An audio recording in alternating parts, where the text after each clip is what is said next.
ഈ രണ്ടാമത് മേഘവിസ്ഫോടനം ഉണ്ടായ സ്ഥലം അത് സുഖി ടോപ്പ് ആ മേഖലയിലാണ് എന്നറിയുന്നു.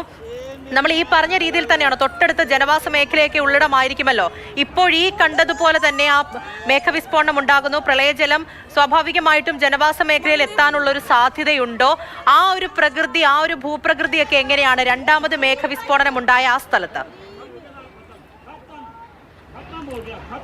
പൂജ, അത് സംബന്ധിച്ചുള്ള കൂടുതൽ വിശദാംശങ്ങൾ ഇപ്പോൾ ലഭ്യമായിട്ടില്ല. ഈ സുഖി ടോപ്പിൽ രണ്ടാമതൊരു മേഘവിസ്ഫോടനം ഉണ്ടായി എന്ന ഉത്തരാഖണ്ഡ് സർക്കാരിൻ്റെ അറിയിപ്പ് ഈ വാർത്താ ഏജൻസിയായ ANI ആണ് റിപ്പോർട്ട് ചെയ്തിരിക്കുന്നത്. ഈ കൂടുതൽ നമ്മൾ ഈ സെർച്ചൊക്കെ ചെയ്യുമ്പോൾ മനസ്സിലാകുന്നത് ഈ സുഖി ടോപ്പ് എന്ന് പറഞ്ഞു കഴിഞ്ഞാൽ ഈ ഹാർഷിലിന് സമീപത്തുള്ള പ്രദേശമാണ്. ഹാർഷിലൊരു ഈ ആർമി സൈനിക ക്യാമ്പുള്ള ഒരു സ്ഥലമാണ്.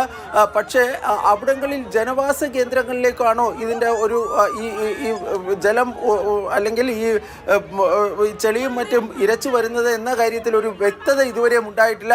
ഏതായാലും രണ്ടാമത്തെ മേഘവിസ്ഫോടനത്തിനെ തുടർന്നുണ്ടായ നാശനഷ്ടങ്ങളെ സംബന്ധിച്ചുള്ള വാർത്തകളോ വിവരങ്ങളോ ഒന്നും തന്നെ അവിടെ നിന്ന് ലഭ്യമായിട്ടില്ല. ആകെ നമുക്ക് ലഭിക്കുന്ന ഒരു വിവരം ഈ ഉത്തരാഖണ്ഡ് സർക്കാർ അറിയിച്ചതുപോലെ തന്നെ ഈ രണ്ടാമതൊരു മേഘവിസ്ഫോടനം ഉണ്ടായിട്ടുണ്ടോ എന്ന ഒരു കാര്യം മാത്രമാണ് നമുക്കിപ്പോൾ സ്ഥിരീകരിച്ച് പറയാൻ വേണ്ടി കഴിയുന്നത്.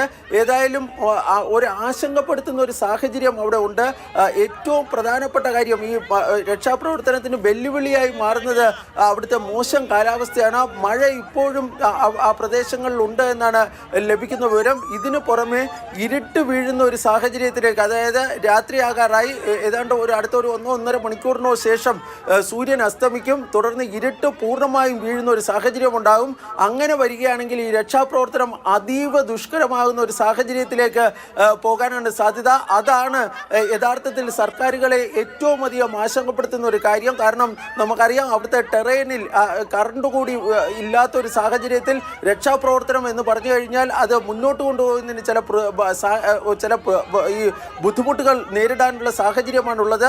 അതുകൊണ്ട് തന്നെ ഇപ്പോഴത്തെ സാഹചര്യം സസൂക്ഷ്മം ഉത്തരാഖണ്ഡ് സർക്കാർ നിരീക്ഷിച്ചു വരുന്നുണ്ട്. കേന്ദ്ര സർക്കാരും നിരീക്ഷിച്ചു വരുന്നുണ്ട്. പ്രധാനമന്ത്രി നരേന്ദ്രമോദിയും കേന്ദ്ര ആഭ്യന്തരമന്ത്രി അമിത്ഷായും ഉത്തരാഖണ്ഡ് മുഖ്യമന്ത്രിയെ ടെലിഫോണിൽ ബന്ധപ്പെട്ട് എല്ലാ സഹായങ്ങളും വാഗ്ദാനം ചെയ്തിട്ടുണ്ട്. തുടർന്നാണ് ITBPയുടെയും അതുപോലെ തന്നെ NDRFിൻ്റെയും ഒക്കെ സേനാംഗങ്ങളെ ഈ പ്രദേശത്തിലേക്ക് അയക്കുവാൻ വേണ്ടി തീരുമാനമായത്.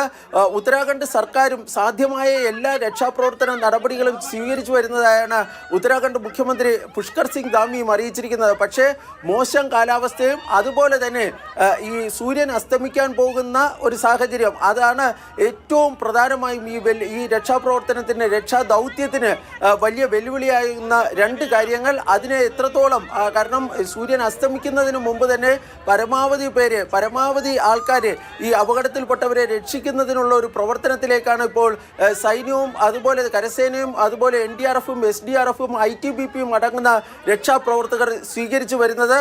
അതിനിടയിലാണ് ഈ രണ്ടാമത്തെ ഈ മേഘവിസ്ഫോടനം സംബന്ധിച്ചുള്ള വാർത്തകളും പുറത്തു വരുന്നത്.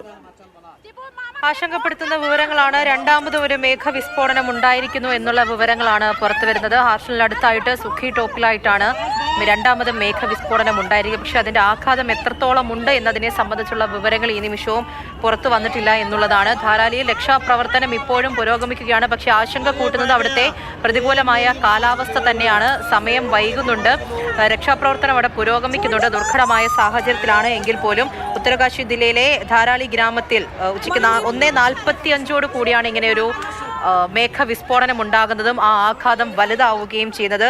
ഈ ഹാർഷിലെ കരസേനയുടെ ക്യാമ്പിലേക്ക് ഇവിടെ നിന്ന് കഷ്ടിച്ച് 4 കിലോമീറ്ററോളം ദൂരം മാത്രമേ ഉള്ളൂ. അതുകൊണ്ട് തന്നെ ഈ മണ്ണിടിച്ചിലുണ്ടായ ഉടൻ തന്നെ സൈന്യത്തിന്റെ 150 പേരടങ്ങുന്ന സംഘം രക്ഷാപ്രവർത്തനത്തിനായിട്ട് സ്ഥലത്തെത്തുകയായിരുന്നു.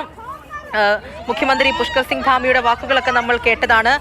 വലിയ രീതിയിലുള്ള രക്ഷാപ്രവർത്തനം അവിടെ പുരോഗമിക്കുന്നുണ്ട്. ITBP, NDRF, SDRF സംഘങ്ങൾ അവിടെ യോജിച്ചുകൊണ്ട് തന്നെ രക്ഷാപ്രവർത്തനം നടത്തുകയും ചെയ്യുന്നുണ്ട്. ആശങ്കപ്പെടുത്തുന്ന ഒരു വിവരം ഈ കാലാവസ്ഥയാണ് എന്നുള്ളതാണ്. എന്തായാലും ഈ കാണുന്നത് പോലെ പേടിപ്പെടുത്തുന്ന ദൃശ്യങ്ങളാണ്. ഒരു നാടൊന്നാകെ ഇല്ലാതാകുന്ന കാഴ്ച.